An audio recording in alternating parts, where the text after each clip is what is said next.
चाहे मर जाना लेकिन सुहागिन महिलाएं इस दिन बाल कभी ना धोएं, नहीं तो बहुत पछताओगे।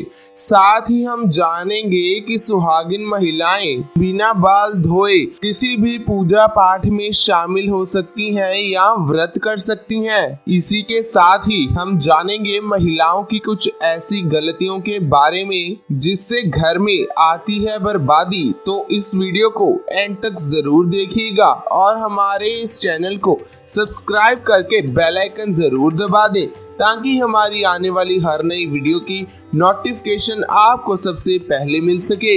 आप तो जानते ही होंगे कि धर्म शास्त्रों में महिलाओं के बाल धोने के कई विशेष दिनों के अलावा बाल धोने को निषेध माना गया है। सप्ताह के कुछ विशेष दिन महिलाएं अगर अपने बाल धोएं तो उनके पति पर कुछ बाधाएं आ सकती हैं, यहाँ तक कि आपकी संतान और आपके परिवार को भी कष्ट हो सकते हैं। तो आइए आप भी जाने कि किस दिन सुहागिन महिलाओं को बाल नहीं धोने चाहिए।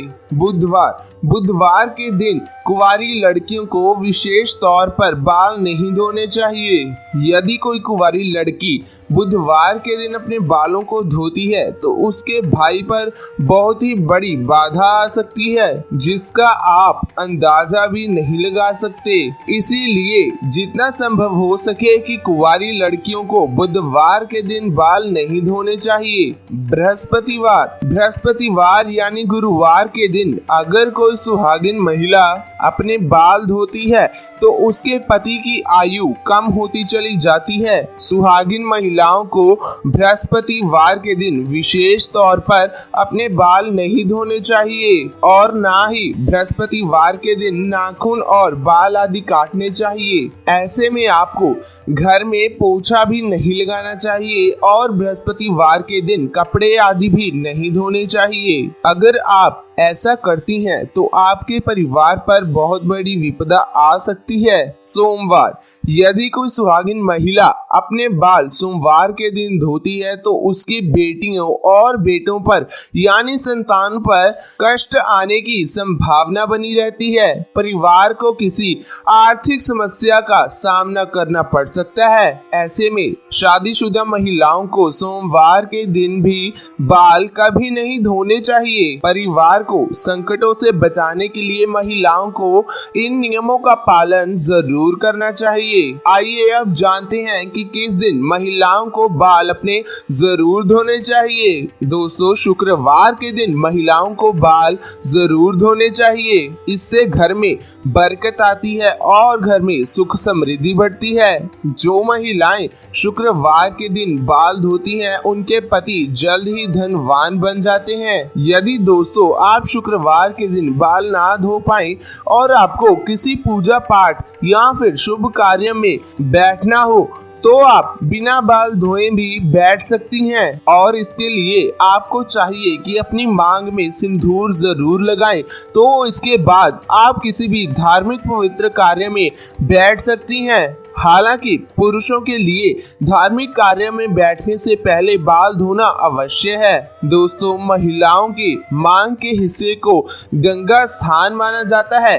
शास्त्रों में इसे बहुत ही पवित्र स्थान माना गया है। इस स्थान का महिलाओं के जीवन में बहुत ही महत्वपूर्ण स्थान होता है। मांग में सिंदूर लगाकर महिलाएं मां पार्वती को सम्मान देती हैं और ऐसे जोड़े पर सदा ही मां का आशीर्वाद जरूर बना रहता है। पर दोस्तों, मांग में सिंदूर लगाते वक्त महिलाएं कुछ ऐसी गलतियां कर बैठती हैं जिसका फल उन्हें नहीं मिल पाता, बल्कि उनके पति को कई कष्टों का सामना करना पड़ता है। यहाँ तक कि घर में बर्बादी आने लगती है और पति पत्नी के बीच कलेश बढ़ने लगता है। तो आइए जानते हैं कि सिंदूर लगाते समय आपको कौन सी गलती नहीं करनी है। नंबर 1, कुछ महिलाओं को सिंदूर लगाने में बहुत ही शर्म महसूस होती है और वो अपने सिंदूर को मांग में ही छुपा लेती हैं। लेकिन जो महिलाएं अपनी मांग में ही सिंदूर छुपा लेती हैं या थोड़ा सा लगा लेती हैं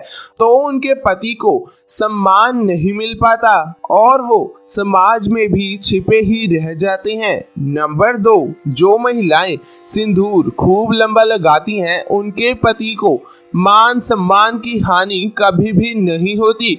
उनके पति को बहुत ही उच्च कोटि का सम्मान प्राप्त होता है। हर तरफ उनके पति की इज्जत होती है, वाहवाही होती है और उनके पति का लक्ष्य सफल हो जाता है। इसके अलावा महिलाओं को चाहिए कि वो सिंदूर लगाने से पहले सिंदूर दानी को माथे से चूमकर लगाएं, उसके बाद ही माथे पर सिंदूर लगाना चाहिए। नंबर 3, सुहागिन महिलाओं को हमेशा नाक के सिद्ध में ही सिंदूर लगाना चाहिए। कुछ महिलाएं मांग के साइड में सिंदूर लगाती हैं, जो बहुत ही गलत माना गया है। जो महिलाएं अपने बालों के किनारे पर सिंदूर लगाती है उसका पति भी उससे किनारा करने लग जाता है और उनमें वाद विवाद होने लगता है। उनके पति हमेशा ही परेशान रहते हैं। इस बात का ख्याल रखें कि मांग में सिंदूर बिल्कुल नाक की सिद्ध में ही होना चाहिए। जब भी आप सिंदूर लगाएं तो आप माता पार्वती का जरूर ध्यान करें, क्योंकि माता पार्वती ही अखंड सौभाग्यवती का वरदान प्राप्त करती हैं। नव विवाहित कन्याएं इस बात का खास ख्याल रखें कि जो सिंदूर उन्हें शादी के वक्त मिला है उसी सिंदूर को कुछ दिनों तक लगाएं और उसे संभाल कर रखें। तो ये गलतियां महिलाओं को नहीं करनी चाहिए। इसी के साथ कुछ बातें और भी हैं जिनका सुहागिन महिलाओं को ध्यान रखना चाहिए।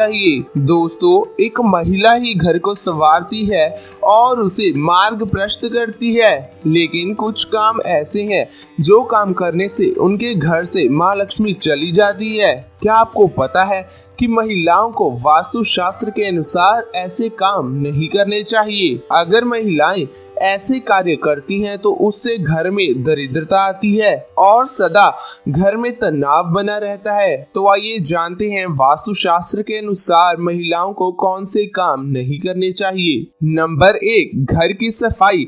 अगर महिला घर में खुद ही सफाई कर रही है तो ये काम उसे सूर्योदय से पहले ही कर देना चाहिए। सूर्योदय के बाद घर में सफाई करने से घर में दरिद्रता आती है। नंबर 2, कंघी करना।